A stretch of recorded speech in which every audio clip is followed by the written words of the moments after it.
Hello guys, today I have the XIAOMI Mijia smarter glasses and I'm going to show you how you can easily dismantle them.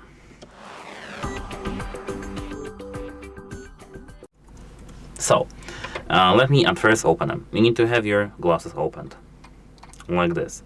Now, here you need to do this with extreme caution. I mean, not extreme, but just with the caution. You need to hold with your finger this area and just pull this thing out of here. That's it. You need to use some strength, but with caution. Don't worry, you won't damage anything probably.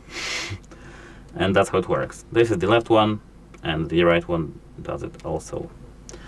As you can see, to plug, to just mount it, just plug it in. And that's it. Hope it helps you, and goodbye.